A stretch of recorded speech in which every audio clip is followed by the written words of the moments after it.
capítulo 23. Me avisan cuando lo tengan.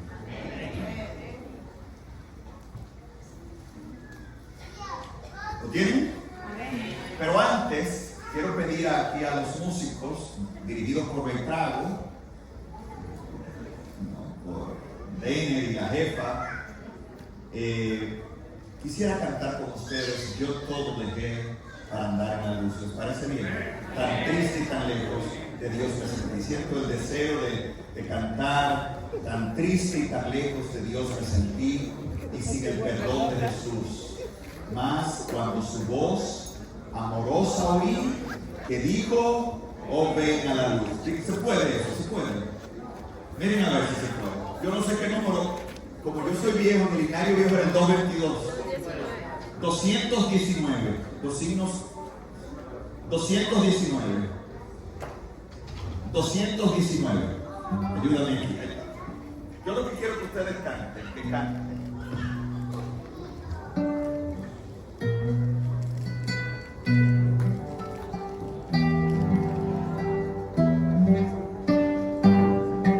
Doy gracias porque no soy igual que este publicano, ayuno, diezmo, hago o no hago.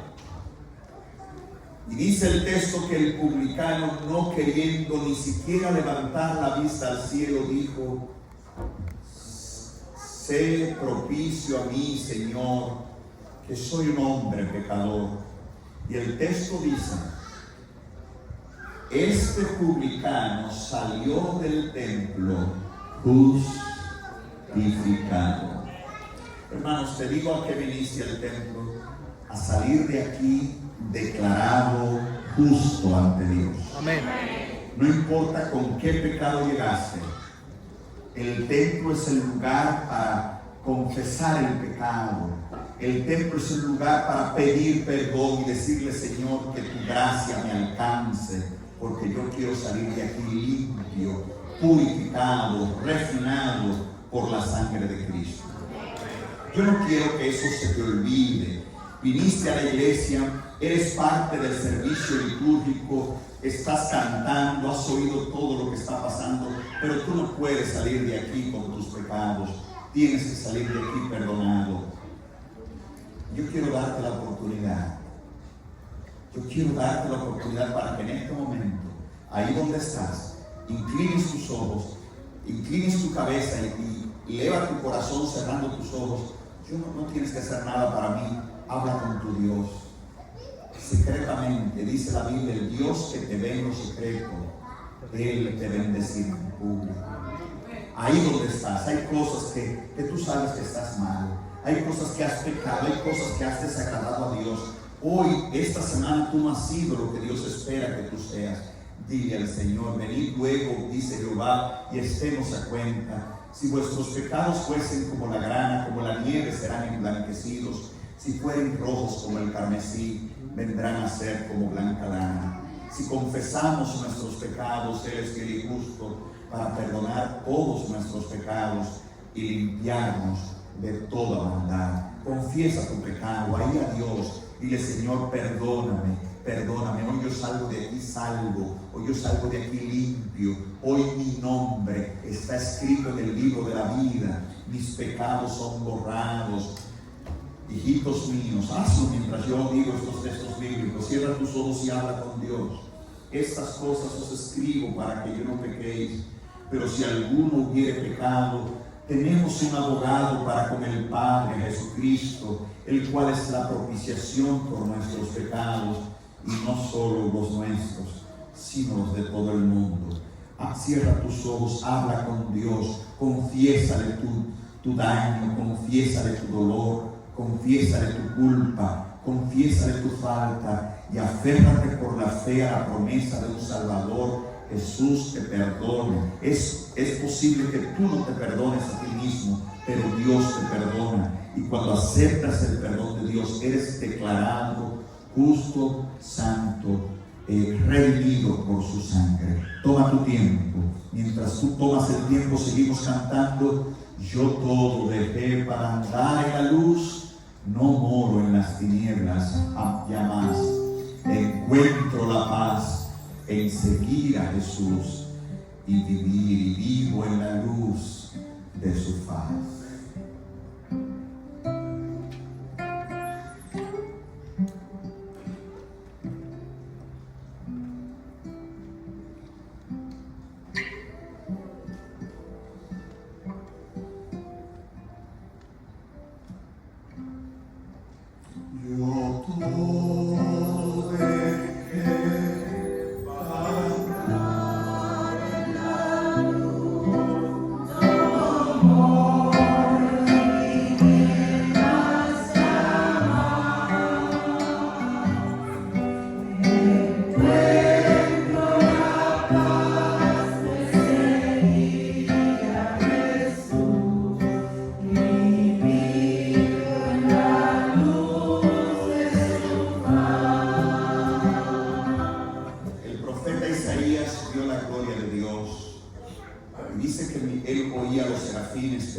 Santo, santo, santo, Jehová de los ejércitos, toda la tierra está llena de tu gloria.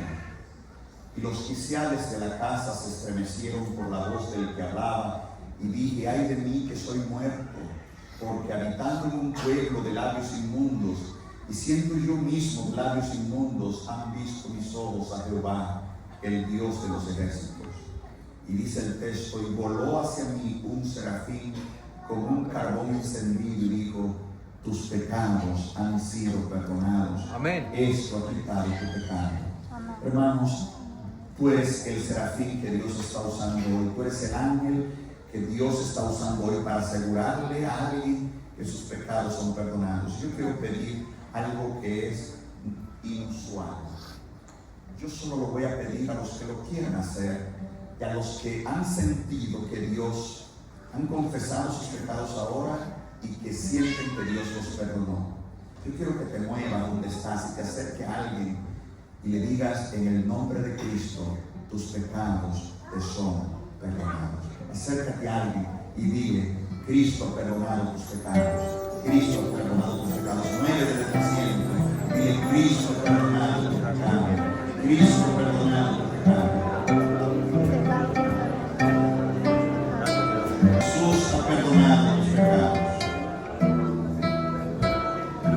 Querido Dios, en este momento, aquí está tu iglesia ante ti, en tu presencia. Padre, encuentro la paz en seguirte. Tú has perdonado nuestros pecados. Aquí está tu iglesia redimida por ti, en el nombre de Jesús. Amén. Quiero invitarles a abrir sus Biblias en el Evangelio según San Marcos. El Evangelio según San Marcos, capítulo 2. Marcos, capítulo 2. Marcos es el segundo de los Evangelios, es decir, el segundo libro del Nuevo Testamento. Marcos, capítulo 2. Marcos, capítulo 2. ¿Lo tenemos? Decía: me avisan cuando lo tenemos. Quisiera que lo tengas, búsquelo en su celular, en su Biblia. Vamos a estudiar una historia que usted conoce muy bien. Dice el texto, entró Jesús otra vez en Capernaum. Dice que entró Jesús otra vez, ¿dónde? En Capernaum. Eso es un detalle importante. Entró Jesús otra vez en Capernaum después de algunos días, y se oyó que estaba en casa. ¿Usted nota algo raro con la palabra casa? El punto de vista del que escribe dice que estaba en casa. Si yo digo que está en casa, me estoy refiriendo a mi casa. De modo que, ¿qué casa era? ¿Qué casa era? Oiga esto, le explico breve. Marcos fue el primero de los evangelistas, no Mateo. Marcos fue el primero que escribió. Marcos recibió su evangelio de Pedro. ¿De quién recibió su evangelio? De Pedro. Por eso Pedro, en primera de Pedro, le llama Marcos, mi hijo. Cuando Pedro sale de la cárcel en Hechos 11 y 12, se va a la casa de María, dice el texto, a la casa de María, la madre de Juan Marcos. De modo que la tradición más antigua cristiana dice que lo que Marcos escribe, lo escribe porque fue un relato que le dio ¿quién? Pedro. De modo que es interesante leer el Evangelio de Marcos como si fuera Pedro. De paso, Marcos se enfoca en Pedro. Por ejemplo, Marcos es el único que dice que cuando Pedro negó a Jesús, Jesús lo miró. Eso solo lo pudo haber contado ¿quién? Pedro.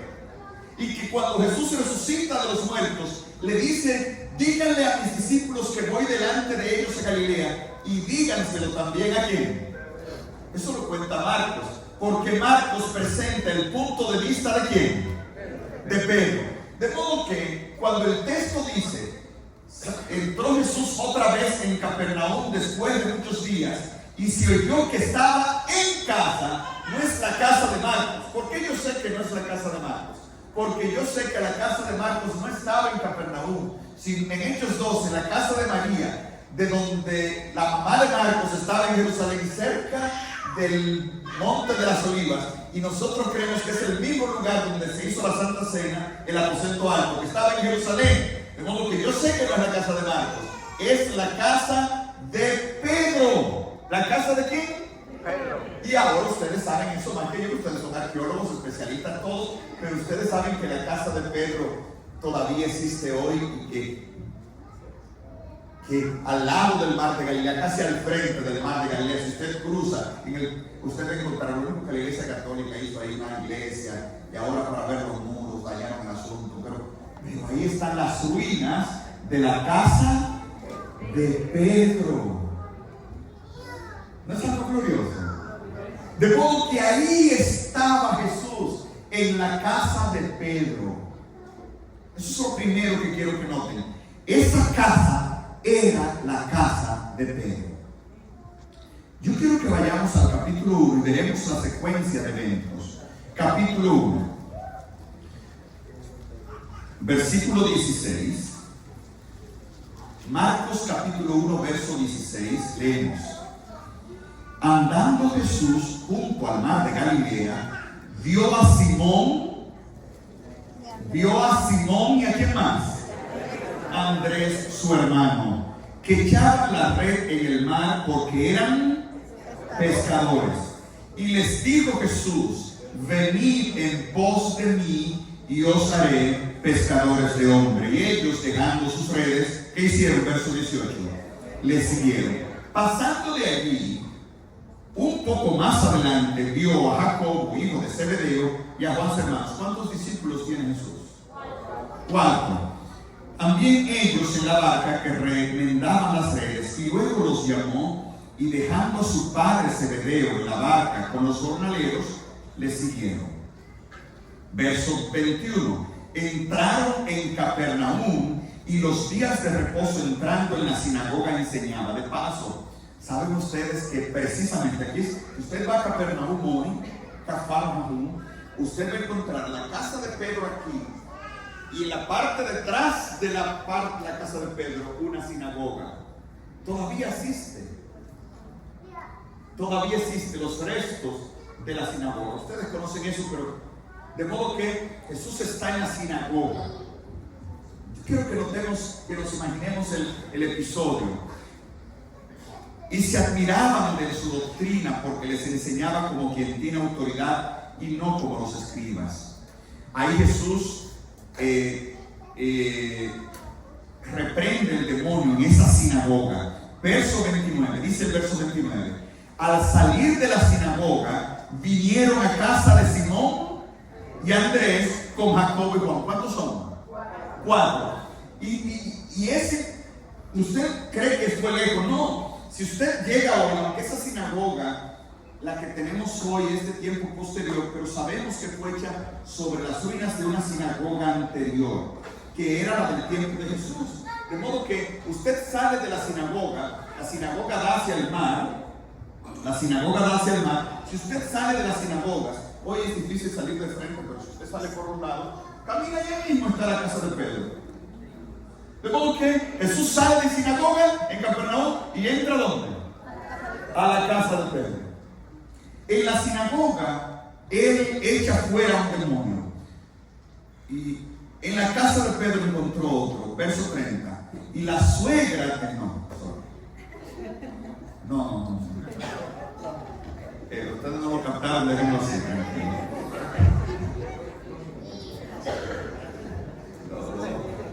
Y la suegra de Simón estaba acostada con fiebre, y enseguida le hablaron de ella. Entonces él se acercó y la tomó de la mano y la levantó, e inmediatamente le dejó la fiebre, y ella ¿qué? Le servía. Hermanos, yo quiero es que notemos la connotación social de estos detalles, de esta historia. Jesús le dice a sus discípulos: síganme y dejen ¿qué? Todo. Ahora imagínense, aquí tenemos a la esposa de Pedro. Pedro estaba casado, lo sabemos porque tenemos que. Y después Pedro andaba con esa pobre mujer de arriba abajo, lo sabemos por 1 Corintios 9:5, que Pablo se queja y dice: no podemos traer con nosotros, Pablo y Bernabé, una mujer como esposa, como también lo hace Pedro y los demás hermanos del Señor. De modo que Pedro andaba con su mujer de arriba para abajo comiendo lucha. Y el hecho es y Pedro dice: ¿qué hago? A mí no me dejan tener una mujer. Bueno, el hecho es que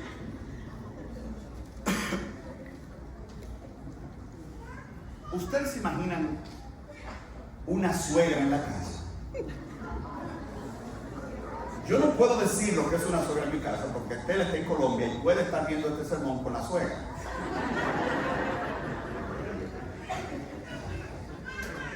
Pero hermano, una suegra en la casa es como tener un demonio en el oído de la esposa.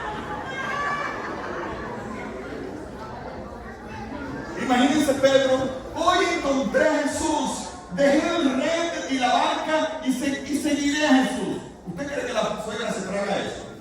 ¿Y este hombre malo? ¿Qué es lo que anda? ¿Y tú le vas a aceptar eso a ese hombre? Póngase a pensar. Una suegra le va a tragar eso al hombre. No, ahora yo no soy pescador, yo soy pescador de hombres. ¿Y con qué tú vas a mantener a mi hija? Piénselo por un momento. Una suegra en la casa y que el hombre deje de trabajar para seguir a un tipo que le dice el Mesías. ¿Usted cree que la mujer enamorada aguanta todos los mentiras? Pero la suegra ya no cree ni en ella. Ella no cree en Dios. Esa mujer dice: si es el Mesías, primero que dé el dinero aquí. Jesús sabe eso, que para seguirle, Jesús tiene que controlar el ambiente social de sus discípulos. Primer milagro lo hace en la sinagoga de ellos. Segundo milagro, yo creo que fue un ángel que la enfermó. Y la suegra ahí sufriendo. Y Jesús llega y Pedro le dice: mira, todo lo que tú has dicho mal de él está aquí, díselo tú. Porque la suegra dice: ustedes son un grupo de vagos. Están haciendo oficio por ahí. ¡Trabajan! Jesús llega a la casa y encuentra ¿a quién? A la suegra enferma. Todo eso fue fríamente calculado. Jesús sanó a la suegra y ahora también la suegra sigue aquí. Ya la suegra no puede llorar más. ¿Estamos captando el punto? Pero seguimos. Verso 32. Cuando llegó la noche, luego que el sol se puso, le trajeron a él enfermos. Y ustedes conocen la historia. Verso 35. Levantándose muy de mañana, siendo aún muy oscuro, dice el verbo que salió y se fue a un lugar desierto. Y allí, ¿quién le buscó? Simón y los que estaban con él. ¿Quiénes eran los que estaban con Simón? ¿Cuántos eran en total? 4. Simón y Andrés, Santiago y Juan. ¿Lo vieron? Ellos salieron a buscar a Jesús. ¿Dónde estaba Jesús? En Capernaum. Él sale Versículo 39, y predicaba en las sinagogas de ellos en toda Galilea y estaba fuera los demonios. Y ahí sigue la historia. Ahora, con eso en mente, vamos al capítulo 2. ¿Lo vieron? Entró, capítulo 35, levantándose muy de mañana, siendo muy oscuro, ¿qué hizo? Salió de Capernaum. ¿Cuándo él vuelve a entrar? Capítulo 2:1. Ustedes me están siguiendo. Entró. ¿Por qué entró? Porque había que. Entró otra vez en Capernaum después de algunos días y se oyó que estaba ¿dónde? Ahora, ¿cuál era la única casa donde Jesús había estado antes de salir de Capernaum? La casa de Pedro, donde sanó la suegra de Pedro. Ahora Jesús se va de ahí y regresa. Y Marcos dice, está en casa, porque él está hablando como si fuera Pedro, porque Pedro es el que le da su evangelio. Y dice, se oye que está en ¿qué? En casa. Verso 2. E inmediatamente se juntaron muchos, de manera que ya no cabían ni aún a la puerta, y les predicaba ¿qué? La palabra. Entonces vinieron a él unos trayendo un paralítico que era cargado ¿por cuánto? Por 4. Y como no podían acercarse a él a causa de la multitud, descubrieron el techo de donde estaba y haciendo una abertura, bajaron el lecho en que yacía el paralítico. Conocemos la historia, ¿verdad? Pero hay algunas preguntas que uno deja que a veces no enfoca. Primero, si yo voy a su casa, porque me invitan a la casa de Moraima y hay tanta gente oyendo predicar a Omar, yo no tengo cómo romper algo porque yo quiero entrar. Uno sabe que esta gente rompió el techo de la casa, pero ¿con qué derecho? A menos que la casa sea de quien rompió el techo. Ahora usted me está captando. Si era la casa de Pedro, tiene sentido que él rompa ¿qué? Y la clave lo tenemos porque dice que este paralítico era traído ¿por cuántos? Por 4. La Biblia no le sobran palabras, hermanos. ¿Cuántos discípulos tenía Jesús hasta ahora? Cuando Jesús salió de Capernaum, ¿con cuántos salió? Dice Pedro y los que con él estaban. ¿Salió con cuánto?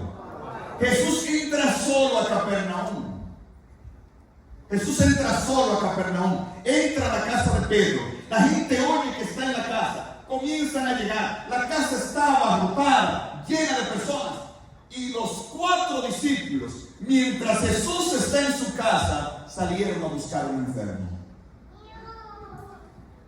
¿Tiene sentido? Esos 4 que llevaban el paralítico eran los mismos 4 discípulos de Jesús. ¿Tiene sentido, hermano? Y ellos ven que no pueden entrar. Y yo me imagino Pedro, dueño de la casa, vamos por el techo. Yo sé que hay una gotera por ahí. Rompió el techo. Solo a Pedro se le podía ocurrir, al dueño de la casa se le podía ocurrir, y bajó el paralítico frente a Jesús. Hermano, para mí es algo importante la escena que estamos tratando de dibujar. Dios te está diciendo, invita a Jesús a tu casa y comienza a decirle al vecindario, Jesús está en casa. Amén. ¿Tiene sentido? Comienza a decirle, Jesús está en mi casa. Tienes enfermedad, ven a mi casa. Dios quiere que cada casa de un hijo de Dios, dice, sea puerta de Dios y casa de Dios y puerta del cielo. Bienvenidos aquí. Casa de Dios y puerta de quién? Puerta del cielo. Dile, Jesús, ven a mi casa, usa mi casa y yo me voy a encargar de invitar a mis vecinos para que mis vecinos encuentren salvación en mi casa. Para eso están dispuestos a sacrificar. Yo no sé si alguien hace roof aquí, pero yo estoy seguro que le costó, tuvo un costo, un precio, el romper un techo con tal que alguien sea que. Saben que todas las propiedades de la iglesia existen para que alguien sea sanado. ¿Ustedes saben eso? Que aquí no existe nada, no hay nada que valga más que una persona. Las sillas, los bancos, las paredes, todo, nada vale más que una persona. Las personas tú las puedes conocer cuando nunca valoran una cosa por encima de una persona. Los hijos de Dios están dispuestos a sacrificar su comodidad, aún sus necesidades económicas, con tal de que alguien encuentre salvación. Hermanos, está clara la palabra. De modo que hemos hasta ahora dibujado el panorama. Pedro con sus 4 amigos están aquí y ahora ellos están como presionando a Jesús, diciéndole: tú nos invitaste, la gente no cree, nos tienen por locos porque creen que nosotros dejamos todo para seguirte a ti. Ahora está aquí, muestra delante del grupo, muestra, haz lo que hagas. Hermanos, Jesús no solo quiere que tú le sigas, Jesús quiere hacerte quedar bien. Jesús quiere hacerte quedar bien. La mejor decisión que tú puedes tomar en tu vida es seguir a Jesús. Jesús quiere que tú quedes bien. Seguimos leyendo la historia. Versículo 5. Hay gente que no nota esto. Al ver Jesús la fe, ustedes también. ¿Quién fue que tuvo fe? ¿Quiénes tuvieron fe? Los amigos. No está hablando de él. Hermanos, eso me emociona. Jesús hizo un milagro no porque el paralítico tenía fe. Jesús hizo un milagro porque los discípulos tenían fe. Amén. ¿Tiene sentido? Al ver Jesús la fe de ellos, habló con el paralítico. Hermanos, la gente, la iglesia se queja del mundo. Deja de quejarte del mundo. El mundo será diferente cuando la iglesia tenga fe. Cuando Dios ve la fe de la iglesia, Él hace el milagro para otros. Hermanos, ¿está clara la palabra? Estoy teniendo una conversación usando el texto como un punto de partida. Pero el texto está diciendo, el paralítico no tenía fe. Tal vez tienes un amigo empedernido en las rocas. Tienes alguna persona que no le importa a Dios. Tienes una persona que está separada de Dios y que no le interesa nada. Ora, busca, llama, tráelo, que al Dios ver tu fe va a hacer un milagro con él. ¿Está clara la palabra?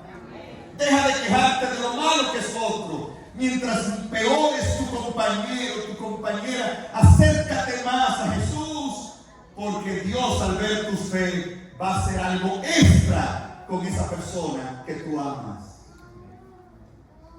Hermanos, aquí hay madres que tienen hijos que están más allá del infierno que del cielo. Pero Dios está viendo la fe de la madre llorando. Amén. Dios está viendo la fe de un padre que grita, que llora y dice: Señor, tú me prometes tu pleito y yo lo pelearé, yo salvaré a tus hijos. Señor, yo no puedo hacer nada con mi hijo, con mi hija. Él no quiere hacer nada contigo. Ahora mismo puede ser que el Espíritu de Dios, en medio de lo que está haciendo tu familia, le esté tocando, no porque ellos lo merecen, sino por la fe tuya. ¿No es algo glorioso? ¿Por qué ahora mismo, antes de seguir esto, a mí no me gusta que lo practiquemos de una vez? ¿No sería glorioso que ahora, en este momento, te llegó a mente alguien que está un poco perdido, que está alejado, que está mal? Dios puede hacer algo por tu fe. Amén. ¿Por qué no oramos desde este momento? Amén. Ora por alguien. Ora por alguien y dile: Señor, yo sé que la persona no quiere saber de ti, pero yo soy tu hijo por mi fe, Padre, en Cristo Jesús. Yo creo en ti. Él no cree, ella no cree, está perdido, pero yo creo en ti. Hoy tócale una vez más. ¿Lo puedes hacer ahora? Hazlo.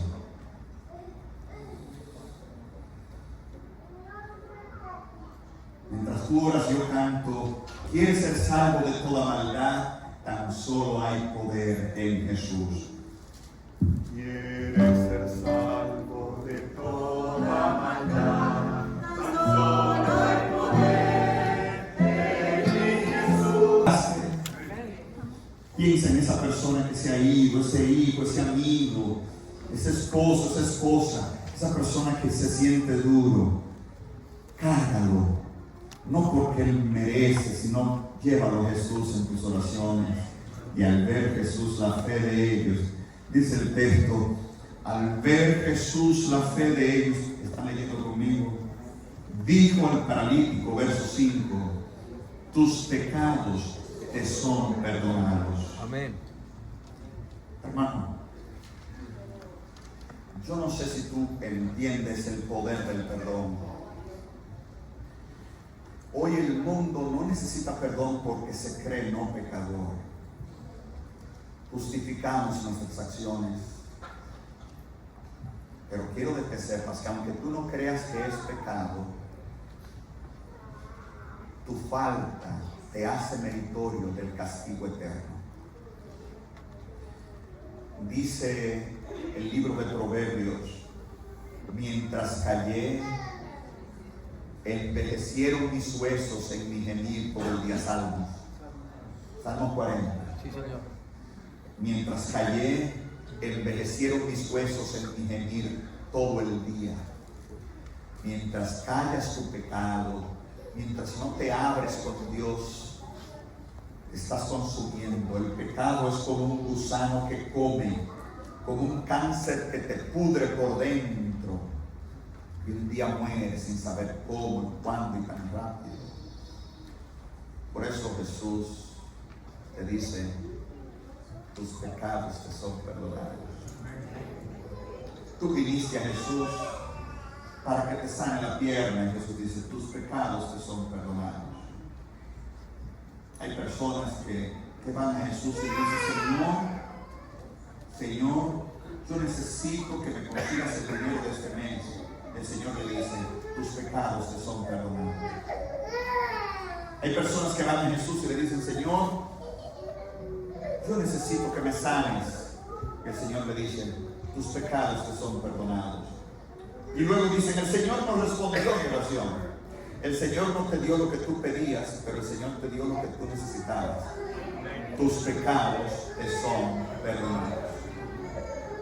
Y la mayor bendición que puede recibir una persona es ser perdonado.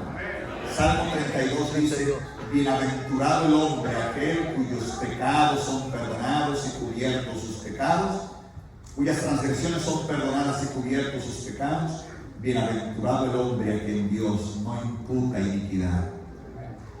Que Dios hoy te mire como que no has pecado, que hoy Dios te mire como una persona santa, esa es la mayor bendición. Por eso Jesús no comenzó, mira que tus pecados son perdonados. Ahí estaban siempre los chismosos, sentados, algunos de los escribas, los cuales cavilaban en sus corazones porque había, ¿por qué habla este así? Blasfemias dice. ¿Quién puede perdonar pecados sino quién? Dios. Y conociendo luego Jesús en su espíritu que cavilaba en esta manera dentro de sí mismo, les dijo, ¿por qué caviláis en vuestros corazones? ¿Qué es más fácil decir? Paralítico, tus pecados te son perdonados, o decir, levántate, toma tu lecho y anda.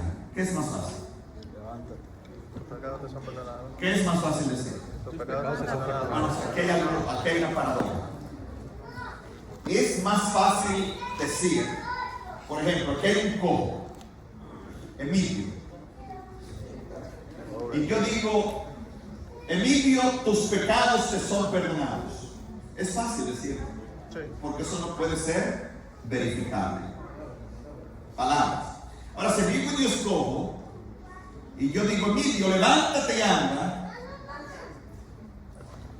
es más difícil decirlo. ¿Usted me capta? Es más difícil. Ahora yo quiero que sepas que lo que es difícil es lo más fácil para Dios. Y lo que es más fácil para el hombre es lo más difícil para Dios. Porque para Dios, enderezar una pierna es como enderezar un árbol. Él creó el árbol. Pero Dios, para perdonar tus pecados, tiene que morir por tus pecados. O sea, para mí es muy fácil decir, tus pecados son perdonados. Pero eso, para que sea verdad, a Dios le costó la sangre de su hijo. Enderezar la pierna, para Dios no es nada. Pero para mí es más difícil. De modo que hay valores invertidos. El milagro que para nosotros es milagro, para Dios no es milagro. Yo quiero que capten esto. Para Dios puede decir ahora mismo que esta iglesia, quisiera yo que dijera así. Dios puede decir que esta iglesia tenga 20 plantas y la iglesia 20 plantas. Dios puede decir que este banco se convierta en una mesa llena de comida. Dios lo puede decir. Pero ¿saben que hay cosas que no puede Dios decir? Las cosas en las que Dios no tiene poder. ¿Sabían eso ustedes? Dios puede decirle a la montaña, muévete y se mueve. Puede decirle, sea la luz y sea la luz. Puede decir que hay expansión, descúbrase lo seco, que hay estrellas, crear el sol, la luna y las estrellas. Dios puede crear con su palabra, pero hay cosas que Dios no puede. Por ejemplo, Dios no te puede decir, eres santo, si tú no quieres. Dios no te puede decir, eres mío, si tú no te entregas. El Dios que tiene poder para dominar y doblegar todas las fuerzas del universo se detiene ante tu voluntad. Él puede mover una montaña, pero se detiene esperando un sí tuyo. Para mí, un milagro es ver un muerto resucitar. Un milagro es ver a un cojo andar, a un mudo hablar, a un ciego ver. Pero para Dios eso es normal, porque para Dios Él puede hacer todo con lo físico. Él puede mover el universo, destruirlo y crearlo en un momento. Eso no es milagro para Dios. Un milagro es lo que va más allá de lo normal. Para mí, que no puedo ni siquiera con mi vida, un milagro sería ver un cojo saltar, un muerto resucitar. Pero para el que es vida, eso no es milagro. Un milagro para Dios es cambiar un corazón que no se quiere entregar a Él. No sé si tú me estás captando. Lo que es fácil para el hombre es lo más difícil para Dios. Porque yo como pastor puedo decir, hermanos, todos están perdonados. Eso es muy fácil decirlo. Pero si yo digo, vengan todos los cojos, eso, salten. Una vez oía un cuento en colombiano, que un evangelista estaba diciendo, hoy hay milagros, hoy hay milagros, hoy hay milagros. Y viene una persona, ¿quién tiene un problema físico? Dice una persona que tenía este problema, no sé cómo decirlo, que no sea ofensivo, que era un poco, no, yo tengo un problema, de eso que habla un poco en la nariz. No tengo ese problema. El hecho es que no quiero mimicar esa expresión, porque no es correcto. Pero usted captó el problema. Y dice él, entre detrás de ahí y ore. Otro milagro. Viene un cojo con una muleta. Yo no puedo caminar. Dice, vaya a ese cuarto y ore. Comenzó el hombre a orar y a orar y a orar y dijo, ahora que tire el cojo la muleta. Y tira el cojo la muleta. Y la gente como aplaudiendo. Y ahora que el X hable. Lo que habló fue que cayó el cojo.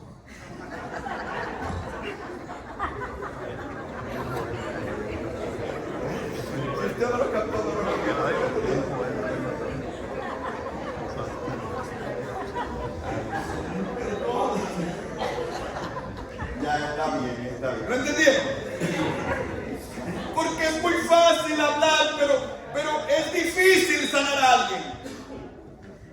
Pero para Dios es lo inverso.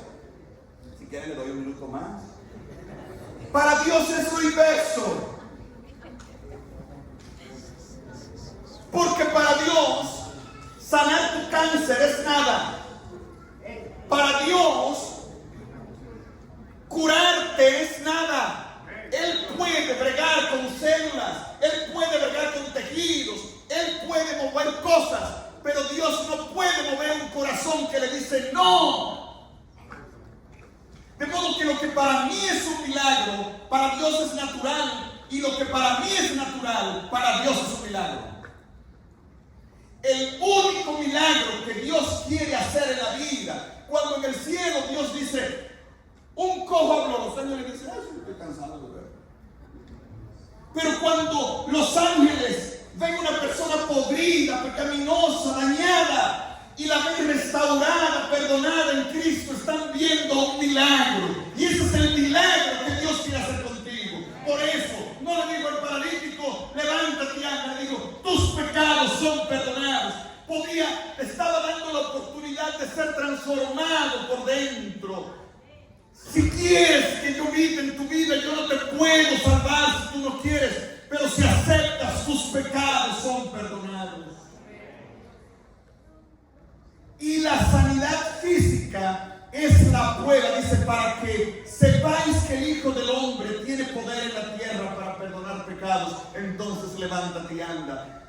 La sanidad física es la prueba de que ha habido una transformación en el alma. Dile al Señor, no importa el problema que está pasando, tengo problemas en mi hogar, pero antes de resolverlo, transforma mi vida. Tengo problemas de salud, económicos, legales, pero antes de resolverlo, transforma mi vida. Perdona mis pecados, cambia mi corazón y luego, para que se vea tu autoridad, haz lo que tú quieras con el resto. ¿Está clara la palabra, hermanos? Quiero terminar la historia. Verso 11. A ti te digo, levántate, toma tu lecho y vete a tu casa. Entonces él se levantó enseguida y tomando su lecho salió delante de todos, de manera que todos se asombraron y glorificaban a ¿quién? A Dios, diciendo, nunca hemos visto tal cosa. La gente se asombra de lo de afuera, pero lo más grande que Dios había visto era un corazón perdonado. Y es a eso a lo que te invito hoy. Ese es el llamado de Dios para ti. Sal de este lugar perdonado. Tal vez lo que has hecho es terrible. Tu pecado es sucio y abominable. Has cometido acciones horrorosas y horrendas. Pero el Señor hoy quiere trabajar con esa vida. Tal vez eres un cojo espiritualmente que no puedes andar la vida de Dios. Dios te está diciendo, levántate. Ese es el milagro de Dios para ti hoy. Yo no tengo la fe, pero esta semana voy a estar orando por ti. Si por 4, por la fe de ellos, Dios hizo un milagro en tu vida, yo quisiera esta semana orar por 10 personas. 10. Voy a ser honesto. Yo voy a decir, voy a orar por todos y no voy a hacerlo. Yo quiero orar por 10 personas con sus nombres. Me voy a levantar todos los días de madrugada a orar por ti. 10 personas. 10 personas. Yo voy a estar orando por la iglesia, pero comienza tú también a orar por alguien. Por alguien. Porque a veces Dios no lo hace por ti, sino por alguien que está orando por ti. Yo quiero orar por ti. De modo que antes de yo salir, mientras cantamos, no el himno final, sino el himno final que yo quiero que cantemos, Mientras eso, las primeras 10 personas que me den su nombre escrito en un papel, yo voy a tenerte en oración y voy a orar todos los días, voy a dedicar cerca de 1 hora solo en tu nombre. Orar por ti. Y hazlo con otros. Ora por alguien. Ora por alguien. Porque por la fe de los que le siguen, Dios puede hacer milagros por ellos. Dios puede hacer milagros maravillosos. En Cristo hallo amigo, mi amante salvador.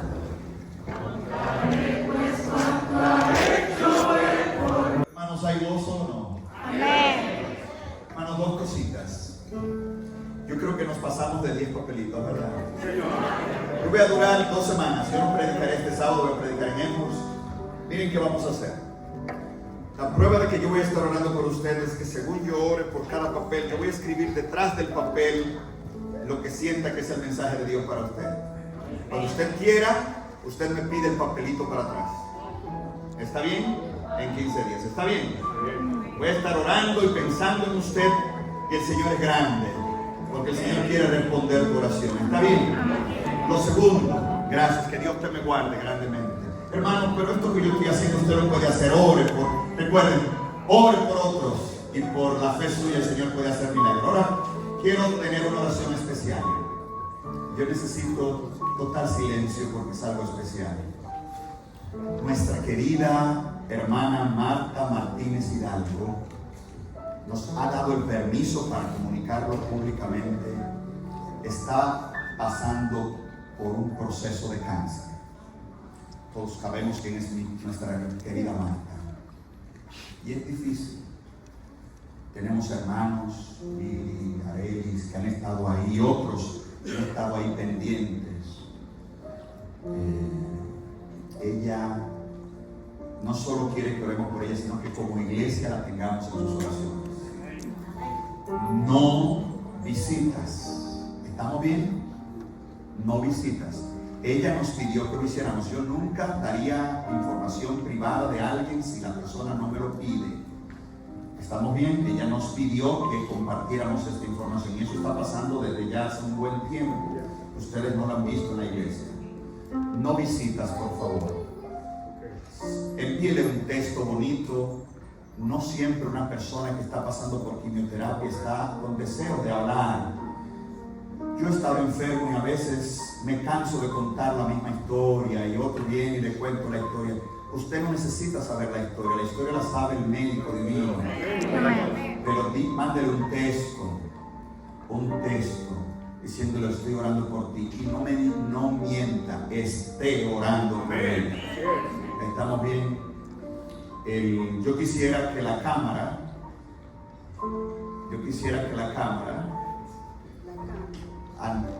muestre a todos los que vamos a estar orando y que con esta mano ya la está viendo ahora mismo. Muestran el apoyo que están llevando a nuestra hermana Marta en sus oraciones. Yo quiero, hermana Marta, la iglesia está con usted. Y un día la tendremos aquí dando gloria a Dios. Amén. Gracias. De modo que, yo creo que ahí se me pierden. Yo lo tengo aquí. Hermanos, de verdad, comprométase a orar por esta hermana querida que está haciendo un ministerio muy lindo para que Dios sea glorificado. Jesús dijo, cuando Lázaro dijo, esta enfermedad no es para muerte, sino para que la gloria de Dios se manifieste. Amén. Vamos a orar. Señor, gracias. Hoy hemos orado, alabado, oído tu palabra. Gloria sea tu nombre. Tu pueblo te ama. Vinimos aquí, Padre, para que nuestros pecados sean perdonados y ahora salimos de tus puertas con alabanza, porque nuestro corazón es libre y puro. Haz ese milagro en nosotros, la transformación de nuestra vida, ese cambio de intenciones, de malos pensamientos, esa malicia de nuestro corazón. Purifícalos, límpialos, quítalos, arrebátalos. Que la sangre de Cristo nos limpie de todo pecado. Pido por tu iglesia, como pastor, Padre, oro por ella, que tu espíritu toque algún corazón hoy que necesita un milagro del cielo. En el nombre de Jesús. Amén. Amén. Amén. Podemos cantar.